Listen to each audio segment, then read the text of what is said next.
Right. Well, welcome everyone. We're just past the hour, so I want to go ahead and get started to be conscious of your lunch hour today. Well, welcome to this Impact from Home session. Today we're talking about the concept of net impact, which is something, of course, us as net impact, we're super passionate about and eager to continue learning more and driving this discussion forward. For those of you who don't know me, my name is Andrea Palmer. I'm the president of Net Impact Amsterdam. And if you aren't familiar with the organization, we are a coalition of people who want to use our professional skills to enable and drive forward positive environmental and social impact. So we will record this session today. So if you're not comfortable with having your screen on or camera on, so just shut it off, no worries at all. And we want this to be really interactive. So we don't have too many opportunities to see each other. So we want this to be a good dialogue as well. So we really want to encourage you to ask your questions in the chat. Ask your questions, put your comments in there, and also would be great to see a little bit of an intro from you, well, who you are, what brings you to the conversation, etc. Yeah, so without further ado, I'm really excited to introduce our two speakers for today. So we have two excellent guests who are running the show. Our host today is Andres van der Linden. He is a Net Impact Amsterdam member and is also an ESG analyst at the impact investment group called Triple Jump, and they are based in Amsterdam. As well, we have Toni Laitila. Forgive me, Toni, if I really butchered your last name. And he's the COO of the Upright project out of Helsinki. So we have an international group today. Gentlemen, can I turn over to you?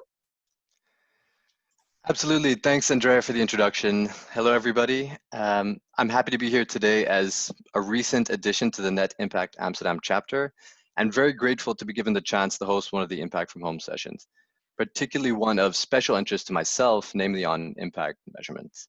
You know, Andrea already introduced Toni. I'm happy to host this session today. Toni, welcome to this session. You know, please, I encourage, as Andrea said, write the questions. I'll try to integrate them as seamlessly as possible, but I think it's good for us to get going. And to kick off the discussion, Toni, please tell us a little bit about the Upright project and its origins. Yeah, for sure. Let me just quickly set things up here to get started. I'll be sharing my screen. Yeah. I think you can see it now. But yeah, yes, so yeah, my name is Toni Laitila from the Upright project. We measure the impact of companies or net impact of companies. So both the positive impacts and the resource being used. So yeah, that's what we do. And a bit about the background of the Upright project. We are a 3-year-old company. For the past 3 years, we have been building this quantification model to measure the net impact of companies, and we have been founded by, well, two founders. There's two engineers actually. There's Annu Nieminen and Juho Ojala. Annu, she has a long background from management consulting from McKinsey and so on, and then there's Juho, long background from mathematical modeling and machine learning solutions. And we kind of joined our forces here to measure the impact of companies. But yeah, that's a really short intro to Upright. We are now 15 people and so on. But yeah, good to be here. Thanks a lot, Toni. Can maybe to start off the discussion, why is the company considered important in today's context, right? What do you see as lacking in the market that really paved the way for Upright project? Yeah, well, kind of to start things off, if we think about impact and or like how companies measure themselves nowadays, they are very focused on the performance part, like their EBITDA, growth, revenue, how well they perform, but they don't really. Not many companies are asking, or at least know the answer to, like, what's our actual impact to the outside world. So they are more focused on, like, there's kind of lack of metrics on this impact part, and that's something that we are aiming to solve. And it's also related to the question of resource allocation. So currently there's not much data available on the impact or net value creation of companies that kind of looks at both what's the positive impacts and what are the resources that you are actually using to achieve these positive impacts. So I think that's that's kind of like the basis on what we are doing. On more, or yeah, please, Andres. No. I was just going to say, I think it's a fascinating subject. I mean, myself as an impact analyst, this is something of a holy grail, right? We spend a lot of time looking for information that might be relevant. And I think what you're adding to the market is, of course, extremely relevant. And I was wondering if you had an example to show us of a company and its scores. Yeah, I can show you an example soon. Maybe a bit of a background just so you understand like what you're seeing. Like when we are looking at the companies, as I said, both costs and gains, we focus on the core business of companies. So what do the companies do, actually the products and services, and we take into account the whole value chain. So both the supply chain and when these products and services are being used. In a sense, to bring out the shape of a company, to understand the resource being used and the positive impacts. And for this purpose, we brought out one example from our model. So this is actually a screenshot from our current model. So here you can see Unilever. I think you're familiar with the company. And this is quite a kind of typical type of impact profile. As you can see here on the environmental side, it shows as a negative impact for this specific company. How do we gonna like? Why is that? You might ask. When we are discussing about environment and measuring the impact on environment, we are actually like if company is doing any types of environmental resources, it shows as a negative. Almost all companies use some environmental resources to gain benefits in other categories like society or health and so on and so forth. I think this is really interesting. Yeah, sorry, go ahead, Toni. Yeah. And maybe to the Unilever example, as you might know it, there's a lot of products related to people's like diet and what they eat. So that's highly visible here. As you can see, some of their products cause negative impact on people's diets, some improve people's diets. And it depends on what products and services Unilever is actually producing and selling. And I see at the bottom there, the 0.4, just for context, is this considered an outperformer, an average performer for net impact? That is very much an average performer. So the average is really about in the zero or bit more than zero is the kind of the global average of companies that we've modeled. So not especially high, at least.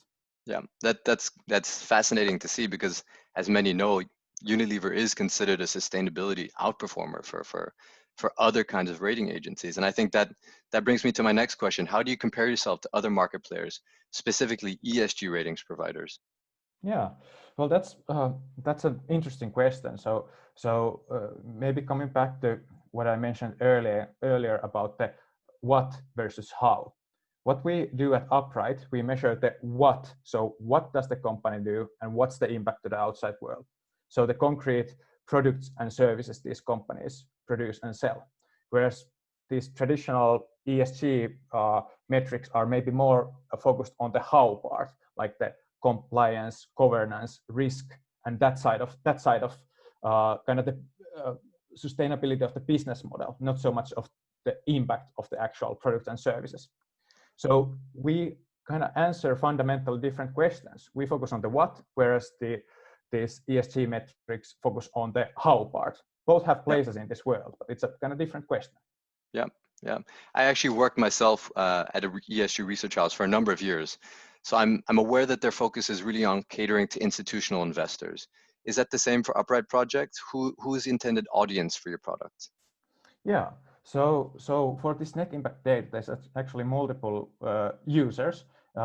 First off, obviously, institutional investors. They might be pension funds, asset managers, private equity funds, even venture capital funds, who measure the net impact of their portfolio or create new kind of investment products or just use this in reporting. On the other hand, in our case, also companies themselves use this data, because this type of data of companies' net value creation and having this external third-party approach and measurement to this topic is something that is that management teams of large companies find interesting. Thirdly, to add to that, we also do work with the public sector in the Nordics. Okay, so I mean, I'd hear that there is actually some overlap in the intended audience. As you mentioned, it is fundamentally different what you're saying, right? ESG ratings looks at risk, policies, procedures, financial materiality, net impact at real world outcomes. My question is then, can you combine ESG and net impact, or is it fundamentally different philosophies that investors have to choose between? Yeah, that's a good question. So how investors have been approaching this? They might, in the reporting side, they might only use this kind of net impact graph to show that like this is the impact of our company. But when we are looking at more these institutional investors here in the Nordics, our first users, they are often kind of combining these both approaches. So they have this universe of companies that they are looking at, and they look at from ESG perspectives and then also the impact perspective, and see what this data tells in combination. So they can be for sure combined. Okay. I think we've been talking about, the kind of information you're producing. I think what's interesting for the audience is really getting into the brass tacks of it. Let's now discuss how it actually works. So how does the Upright project calculate and deal with something as complex as net impact? What's your methodology for coming up with these scores? Yeah, that's an interesting question, and the answer, I think, it's even more interesting. At least it's quite a mouthful. So how we've approached this topic at Upright, we are actually building a top-down model that allocates all the positive and negative impacts caused by the private sector globally to real companies. So what's important to understand in this approach is it's a top-down model. So first we try to understand the whole market economy, the whole world, and only then we allocate the impact to companies once and only once. So we have this scalable and comparable universe of different companies and products and services and so on. The kind of, just to give you an understanding, what's the opposite approach would be these type of life cycle assessments or other bottom-up approaches, where you look at one product or service in real depth and get much more accurate results actually. But you have to do that separately for each different product and service and company, and that often leads to this kind of not so comparable universe. So both have strengths and weaknesses, and we are approaching it from the top-down point of view. This is what we do on a high level, but how do we do this actually in practice? What's the how does this work? Maybe I'll show my next slide here. Yeah, please.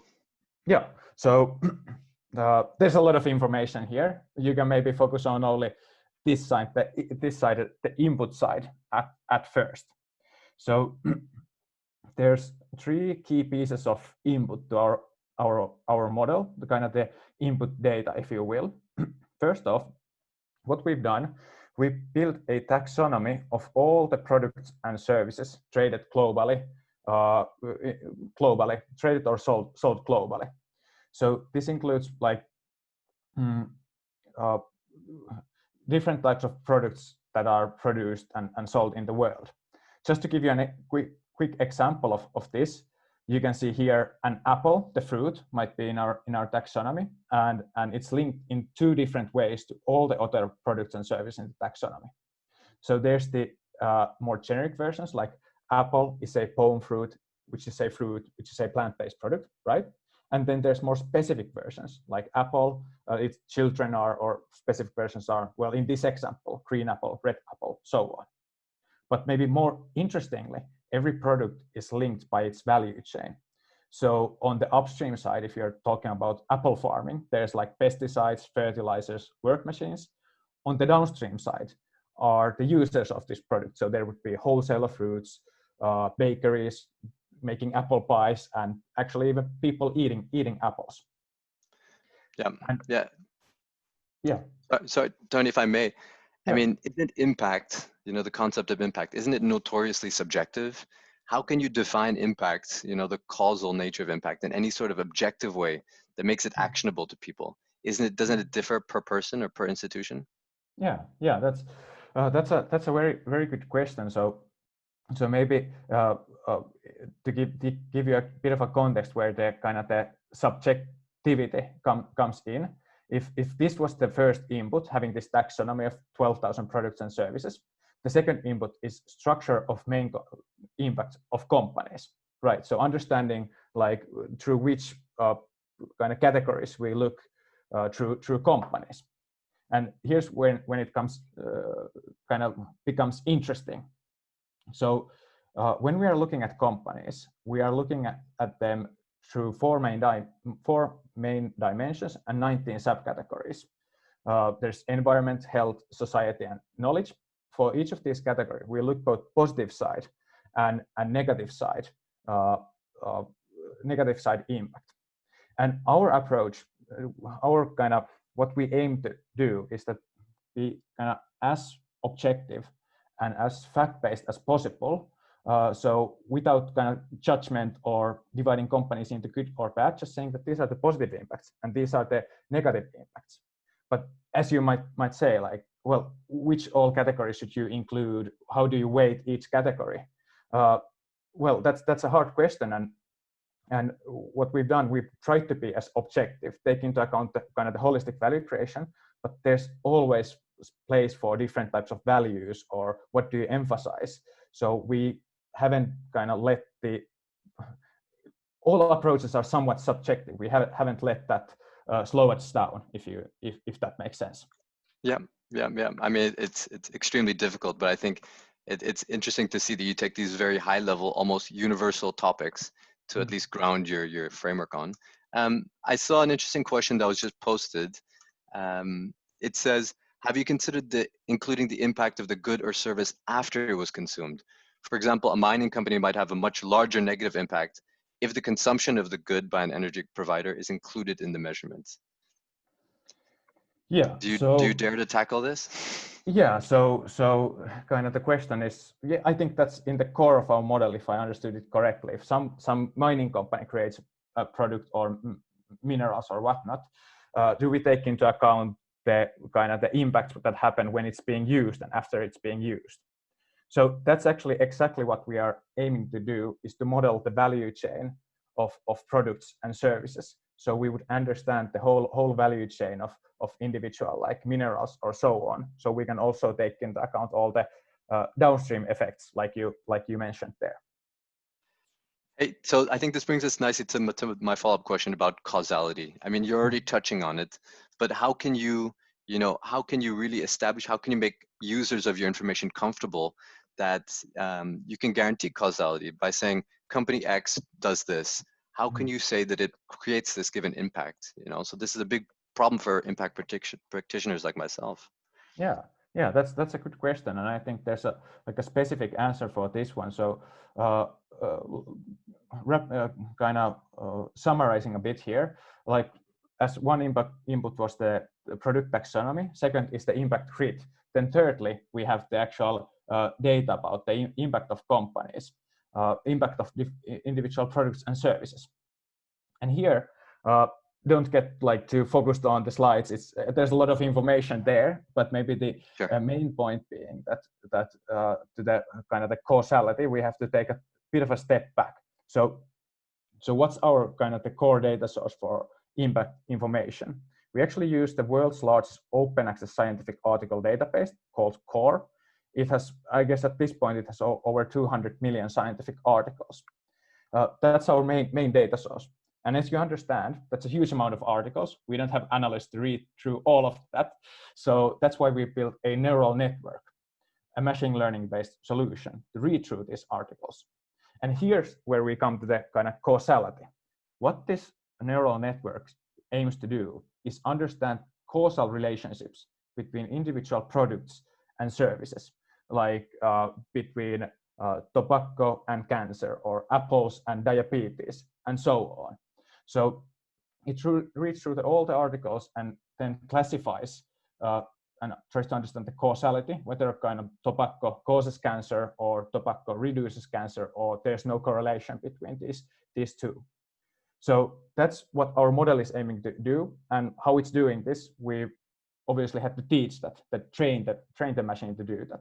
So we actually manually classified 35,000 scientific articles with the causalities, so causalities between products and impacts, as a teaching data for the system to actually operate by itself. I think this actually touches on a question I see from Michael Hoogeboom, that where do you get the data for these analyses? I think you touched on that with these databases, but how do you deal with lack of uniformity of the data, or if it's unreliable? Is this something you do manually? You curate your database? Yeah, that's a great question. So like as we use scientific articles, the format of data it's natural language. It's not like codified in any way. It's just like written language. And for that reason, we've used this natural language processing to actually read through these scientific articles to understand, like to read English, if you will. And what comes to kind of the data quality, the kind of the first line of defense, obviously we look at it manually as well, but the first line of defense is having such a huge amount of scientific articles that having one outlier of this kind of sponsored research or whatnot about the health benefits of milk or whatnot, it wouldn't like skew the results, but we try to find the scientific consensus from the huge amount of articles. Yeah. No, that's fantastic. I think this, then we can really pivot a little bit towards the use of the data. Many analysts, including myself, we gather a range of environmental and social information about a company, right? And then really arrive at our own opinion of its impact. We use the mosaic of information to distill our own impact opinion.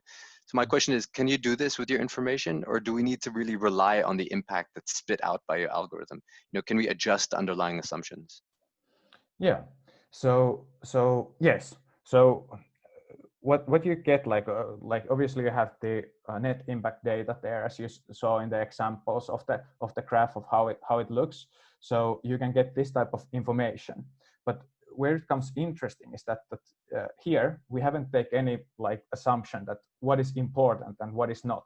In this graph, environment or like the GHG emissions are as important as diseases, which is as important as taxes.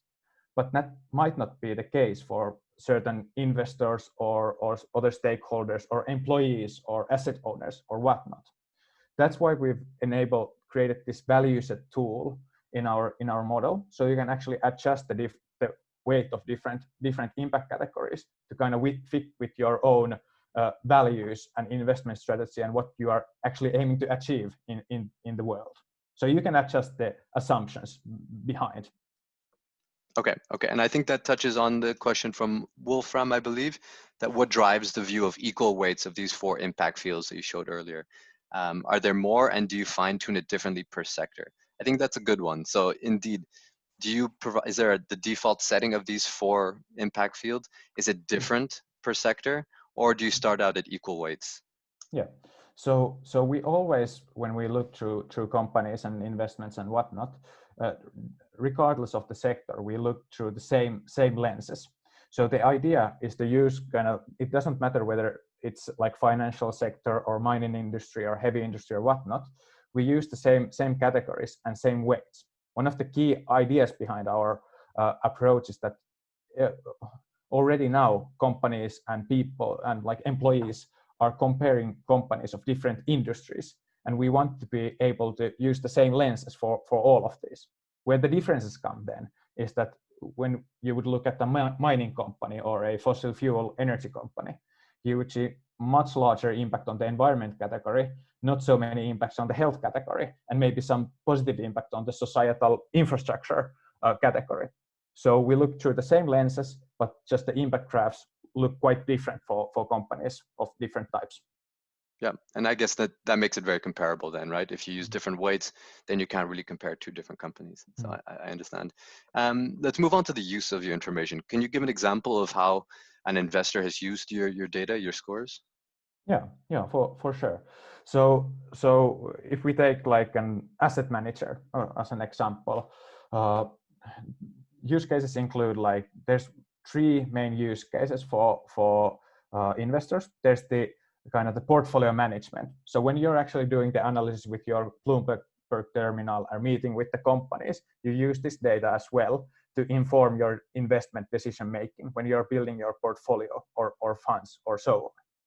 The second one is that when you're starting from a scratch, when you're creating new impact products, for instance, or investment products in general, you can use this data as a input data for creating different types of products, investment products. For instance, this one asset manager here in Finland created their first impact fund utilizing this data. So this was one of their input data to understand how much do they include microloans versus wind farms versus different types of companies. So that's also one use case. And thirdly, the last use case, if I may add, is the reporting side. So if they want to communicate, whether it's internally or externally, the impact of their investments, this is often something that's used because it's kind of easy to comprehend and make sense of. I think what you mentioned is actually a really good point to touch on. So we've seen, the score of a single company, and we've talked about the weights.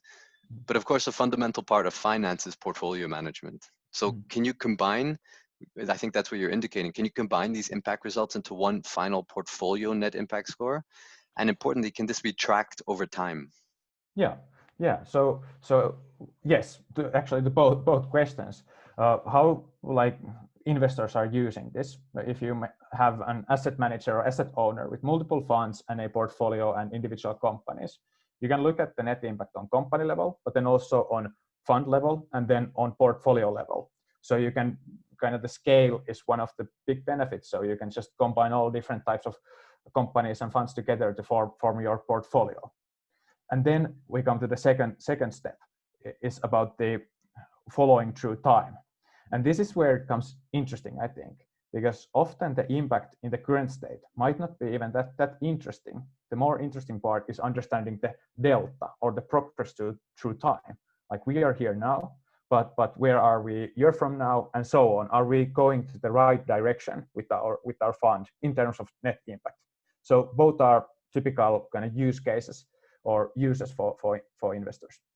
And what you mentioned, I think, is also important, that it's also about engagement, right? You don't necessarily use this to just exclude or include a company. You can also track over time how they're doing and encourage them. Perhaps one dimension is performing poorly, maybe change that, right? So I think it's great that you can do this over time. Yeah. And speaking about how it's progressing, right, in terms of time, I read that the model is continuously refined, right? It's built on the software, you continuously update it. Machine learning necessarily implies that it continues to learn. So how reliable would you say your scores are now after 3 years? Should users be prepared for drastic changes in a company's score from year to year as the machine learns? Yeah. So short answer is that I think they are already quite, how do you say, reliable. They make a lot of sense already.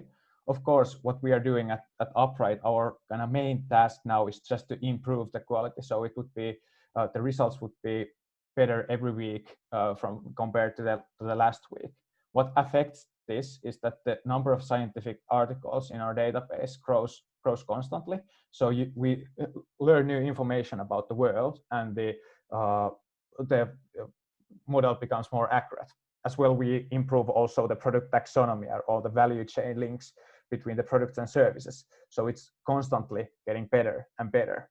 Maybe to add to here is that we are creating this fundamentally new information. There's no one's creating this type of information before, is that we don't actually have this right answer available anywhere, that we would have the exact right answer somewhere. So that would make our work much easier to just optimize against some type of ready-made answer. But as we are making new knowledge, it's a bit harder to do this kind of simple optimization exercise.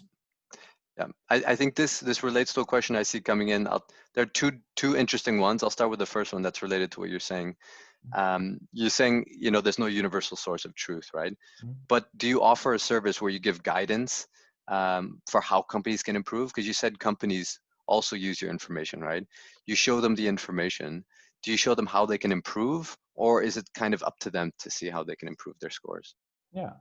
What we show for individual companies, we're talking about them, they would have this type of graph like you see here, but in addition, it would obviously have this highlights or analysis materials, including like, well, we see this GHG emissions bar here. What is driving this impact? Well, what is driving the positive impact on treating and preventing diseases? So we would provide, in addition to only the graph, we would have these drill downs to different products and services these companies provide and show like these are the drivers of these specific impacts. And then we do scenarios with companies themselves to understand if you were to double this business area, your impact would change in this manner.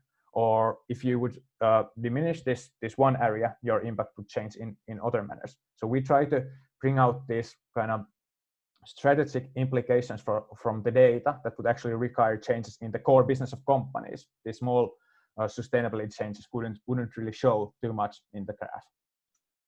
Yeah. No, understood. And I think that's an important point to make, that of course a lot of other competitors, ESG research houses, they spend a lot of money and hire teams of analysts to provide this advisory services to their clients. So maybe this is point of development for your company in the future, and that you can help companies and investors. I'm looking at another question here. Yeah. Do you consider there to be any difference between an impact via equity or debt investments? So equity investors, they have more influence in these companies, legally speaking, and debt, it affects the cost of capital significantly more. So do your scores differ depending on what kind of user is using the information? Or is it universal that, this is the impact regardless of the instrument being used? Yeah, that's a good question. So for now, we don't like they are one-to-one. So equity or debt, they are like one-to-one as like impactful. We've had a lot of discussions with our clients regarding this topic. Some of them are like 2-to-1 ratio would be the correct one. Some of them are 1-to-1. So we haven't really made this judgment call, so to speak. But regardless of the asset class, the shape of the impact would be the same. It would just, the scale would be just larger if you double the impact of, let's say, equity investments. So we haven't made any like calls on that one. We are still seeing like we don't know the absolute truth on that one. Yeah. So let me get back to the questions that I was thinking. I think the one I see in the chat is similar to this. My first one is that a big challenge in the impact space is that frameworks abound. There are many dozens of different frameworks out there, and we're all really wanting the same thing, right? Positive change, but we're all seeing it in slightly different ways. That makes it challenging for the industry to progress. Are you adding to the noise with this? How does your impact framework stand out in the market, or how easily can it be combined with other impact frameworks, like the Sustainable Development Goals? Yeah.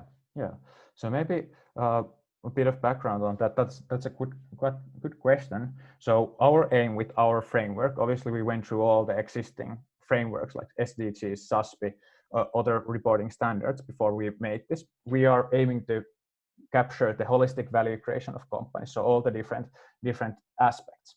But where it comes interesting with this, our framework is that when we are measuring the impact of companies, we are actually measuring the impact of the individual products and services these companies are creating. So this whole kind of system is based on the products and services these companies are creating. And that's the exact same approach the EU is taking with their EU taxonomy. So that has been actually something that has been quite interesting because now we've been able to match this kind of EU taxonomy with our taxonomy, because both of them are based on products and services and economic activities. So our approach is a bit similar to the EU taxonomy, although it only focuses on the environment part. Yep. But when it comes to SDGs, when we started out, and I think that's the kind of typical way to approach, is to use SDGs as the framework themselves.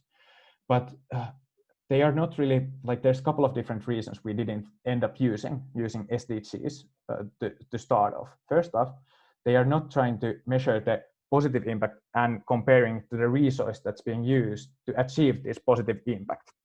And secondly, they are not as much this kind of mutually exclusive, collectively exhaustive, holistic framework of different value creation companies might have. They are more like a really important list of priorities for companies and governments. So that's a bit of a different type of approach to impact, I'd say. But that being said, we still have this matching against the SDGs in our model. So if you have a net impact graph, you can see this illustrative example of this, what it would mean roughly with the SDGs, but that's just not as that linking is not as analytically robust as the rest of our model, if you will. Yeah.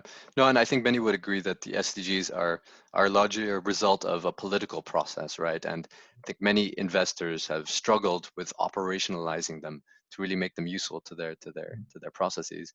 And other frameworks have looked like you do to map it together. So I completely understand. And it's also great to see that you're keeping updated with current events like the EU taxonomy being developed.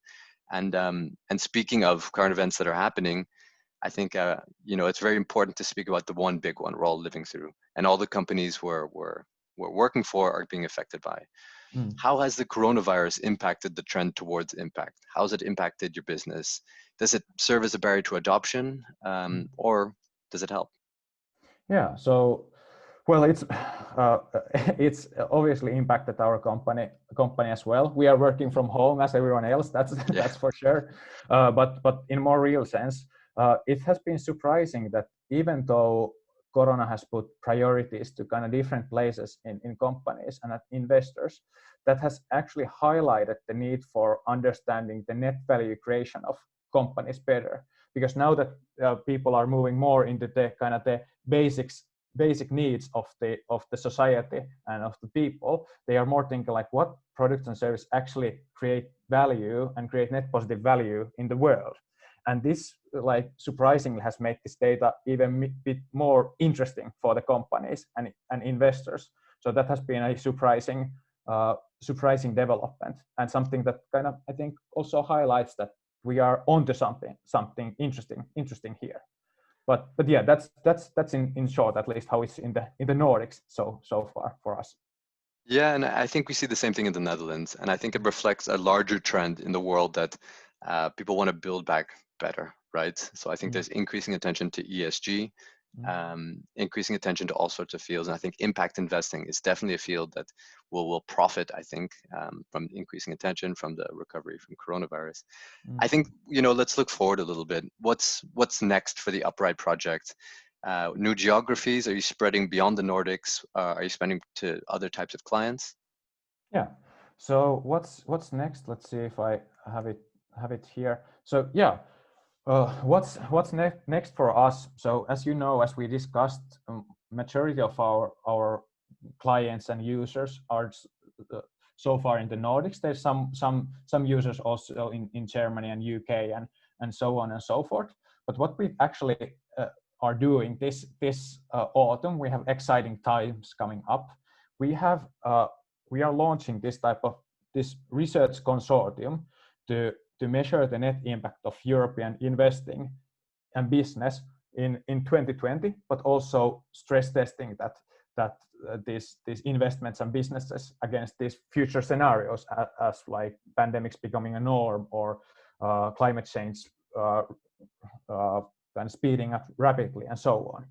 So what we're doing in terms of geography is that we are now having this European-wide research consortium that is open for both institutional investors and companies themselves who can join this group of forerunner investors, I'd say.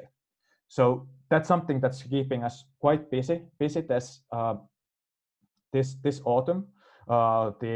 This period for signups is actually open until the end of September. So we are still taking up signups, and what this includes, we are launching, I think it's in December, this final aggregate report out of this research consortium. So we would understand like what's the net impact of European business and investments, and how well is it prepared for the future under these 5 different global scenarios. And then the participants themselves get the same type of analysis for their investments and companies and so on. So that's, I think, the biggest thing that's cooking at Upright currently.